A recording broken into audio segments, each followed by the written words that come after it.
प्रदेश में ऐसी मनहूसियत का दौर चल रहा है कि इस वक्त कोई भी अच्छी बात सुनने को तैयार नहीं है, अच्छा काम करने को तैयार नहीं है। और अगर कोई अच्छा काम करना चाहता है या अच्छी बात कहना चाहता है तो उसको बलपूर्वक जबरदस्ती रोक दिया जाता है। और सरकार 144 जबरदस्ती लगाई गई है। कत्ल करवाओ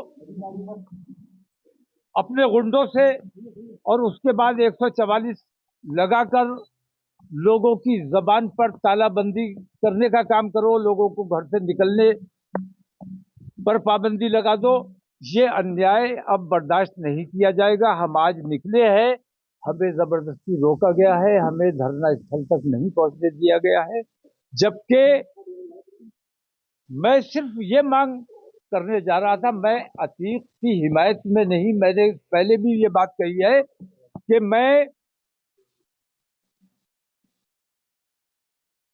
तमाम जितने मर्डर हुए हैं, तमाम जितने फेक इनकाउंटर हुए हैं, वो विकास दुबे से लेकर आज तक जितनी हत्याएं की गई हैं, मैं ये समझता हूं कि वो हत्या किसी मुजरिम की या मुलजिम की नहीं थी, बल्कि वो हत्या अदालत की हत्या है। अदालत का अदालत जाने के बजाय सबसे तकलीफ और अपना भूल है। जहाँ तक आपका सवाल है, आपने हमेशा संविधान धार्मिक की बात की, लेकिन जहाँ जिसका एनकाउंटर हुए बाकी नजाब सिर्फ अपनी और तरफ के लिए नहीं, मैं पहले भी बोलता, पहले भी नहीं। आप लोग याद ना रखो, और आप लोगों को तो एक विलन चाहिए अपनी स्टोरी बनाने के लिए। आप लोग गलत तरीके से पेश करते हो। मैंने हर मौके पर बुराई की मुखालफत की है, हर मौके पर अच्छाई की बात की है।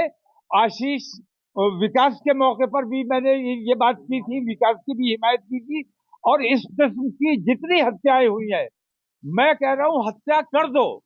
मैं हत्या मैं हत्या की मुखालफत नहीं कर रहा हूं। मैं हिमायत इस बात की कर रहा हूं कि अदालतों के जो इख्तियारात है उनका हनन किया जा रहा है। अदालतों को घर बैठाने पर मजबूर किया जा रहा है। या तो अदालतें खत्म कर दी जाएं, या इन तमाम हत्याओं के पीछे जो लोग हैं उन पर कार्रवाई की जानी चाहिए। वो 3 जो शूटर सामने आए, वो एक्टर थे, बुलाए गए थे, उन्होंने उनका कोई कसूर नहीं है, मैं मानता हूं। उनके पीछे जो डायरेक्टर है, जो स्क्रिप्ट राइटर है, वो तमाम मुजरिम है इसके। उन तक जो तमाम लोग जानते हैं, बड़े बड़े अधिकारी इसमें शामिल है। हत्या के मैं अलग ऐलान कहता हूं कि अगर मुख्यमंत्री शामिल नहीं है उसमें, तो उन्होंने कैसे कहा था कि मिट्टी में मिला दिया जाएगा। उन पर भी कार्रवाई बनती है, मुकदमा होना चाहिए। मुकदमे से क्या डरना? अगर तुम साफ हो, सुथरे हो, तो तुम्हें मुकदमे से नहीं डरना चाहिए, इस्तीफा देना चाहिए और मुकदमे का सामना करना चाहिए। मुख्यमंत्री पे सवाल उठा रहे हैं? मैं मुख्यमंत्री पे नहीं, मैं ईमानदारी पर सवाल उठा रहा हूँ। उन्होंने उन्होंने कौन सी शपथ ली थी और कौन सा काम कर रहे हैं, ये देखने की जरूरत है। मेरा सवाल आपकी बात, अगर आप मांग करते हैं कि मुख्यमंत्री का मुकदमा होना चाहिए, तो कॉपी बाजार उनकी संस्था सुप्रीम कोर्ट में पीआईएल दाखिल करेंगे? नहीं, हमारी वो कार्रवाई चल रही है। हमारी लीगल सेल काम कर रही है, हमारे एडवोकेट वहां हैं, वो कार्रवाई चल रही है। एक सवाल उसके बाद सवाल नहीं,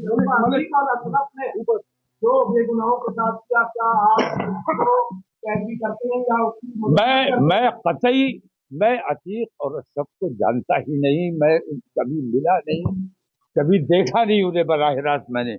लेकिन उनकी जो हरकतें रही हैं, मुझे उनके बारे में कुछ नहीं कहना है।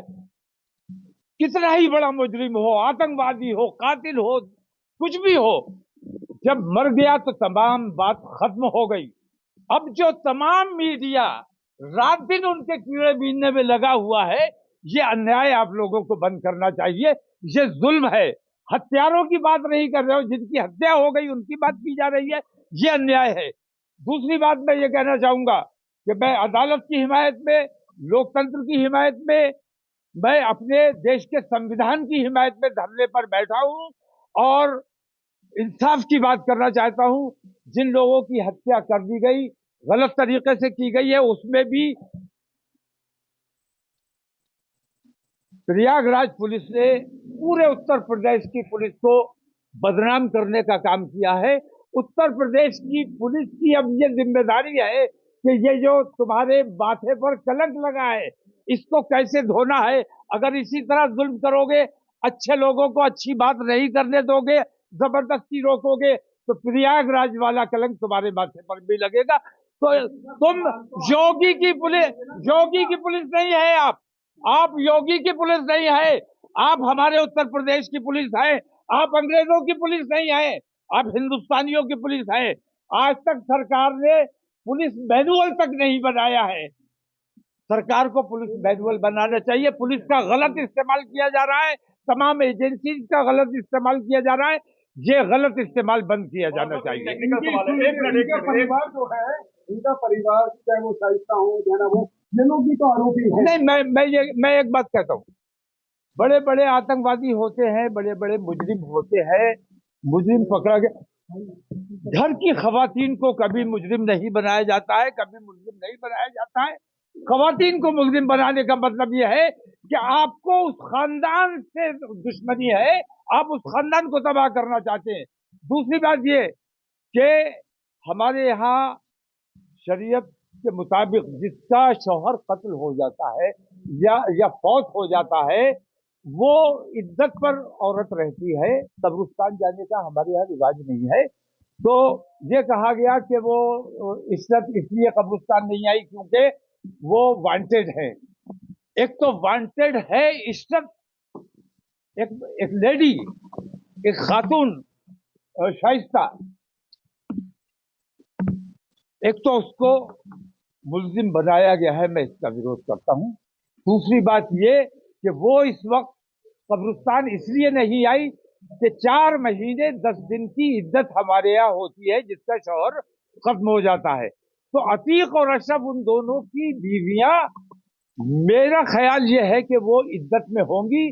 और मैं दर्दमंदाना अपील ये करता हूं कि उनके साथ उनकी तलाश है, आपको ठीक है, आप तलाश कीजिए, लेकिन अगर वो मिल जाती हैं तो उनको बेपर्दा मत कीजिए। जिस घर में वो इज्जत में बैठी हैं, उसी घर में उनको बैठे रहना दिया जाए और उनको हाउस अरेस्ट रखा जाए जब तक उनकी इज्जत पूरी ना हो जाए। एक टेक्निकल सवाल ले लेते हैं। देखिए, अभी तीनों को अरेस्ट किया गया है, जांच चल रही है, जांच एजेंसियां जांच कर रही हैं, तमाम तरह की एसआईटी गठित हो चुकी है, तीनों आरोपी मैं पूरी बात जी उसके बाद अब आप कह रहे हैं कि उत्तर प्रदेश के जो मुखिया है योगी आदित्यनाथ, उनके ऊपर आप सवाल खड़े कर रहे हैं। तीनों को गिरफ्तार करके जांच तो चल रही है ना, जांच करने के बाद जब निकल के सामने आएगा कि कौन कौन इसमें इन्वॉल्व है। मैं एक बात कहता हूं, उन तीनों कातिलों को पुलिस ने जिस तरह से पकड़ा नहीं, गले लगाया, शाबाशी दी, वाह भाई बहुत अच्छा काम किया, गोद में लिया है उन्हें।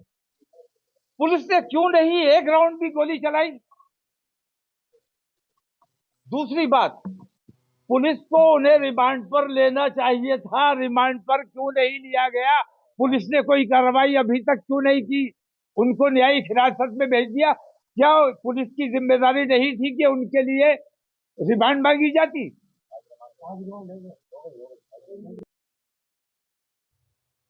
तो मैं किसी जांच एजेंसी पे भरोसा नहीं कर रहा हूं, क्योंकि जितनी जांच एजेंसियां हैं, मंत्री का तो कहीं से कहीं तक सीधा इन्वॉल्वमेंट ही नहीं है।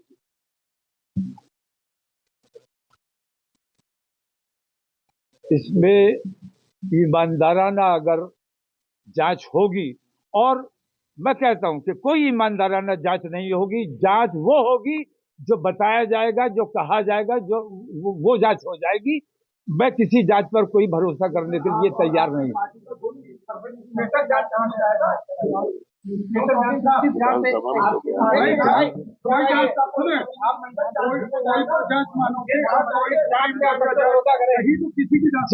जांच अगर होनी है, मैं कहता हूं हेमंत करकरे की मौत की जांच होनी चाहिए थी। हेमंत करकरे बंबई आतंकवादी हमले में नहीं मारे गए, बल्कि उनको आतंकवादियों को हायर करके बुलाया गया था हेमंत करकरे और उनकी टीम को मरवाने के लिए। अगर हेमंत करकरे जिंदा रहते तो सारा आतंकवाद उस वक्त खुल जाता, लेकिन तमाम गृह मंत्रालय ने और तमाम लोगों ने मिलकर उस बात को दबा दिया और दूसरे लोगों पर आरोप सिद्ध कर दिया। बहुत बड़ी बात तो खुली खुली बेईमानी हमेशा से होती रही है। मुसलमानों के साथ जुल्म सितम हमेशा से होता रहा है। जानकारी के सोर्स तो आपके पास मुझसे ज्यादा है, लेकिन आप सवाल ऐसे करते हो जांच का। आपको मुझसे ज्यादा, आपको मुझसे हेमंत करकरे की मौत ने आतंकवादी हमले में मौत नहीं हुई, हेमंत करकरे की हत्या करवाई गई। और हेमंत करकरे की हत्या अगर ना हुई होती तो आज जो सरकार में बैठे हुए हैं ये तमाम के तमाम लोग जेल में होते। और मैं अपने इस बयान के लिए मैं भी जेल जाने को तैयार हूं, क्योंकि अच्छी बात और सच्ची बात न कोई सुनने वाला है न कोई मानने वाला। आपकी जांच से भरोसा नहीं, भाई कोई तो जांच होगी, कोई तो जांच के बिना ऐसे किसी को आरोपी कैसे सुप्रीम कोर्ट और रिटायर्ड जजेस से नहीं।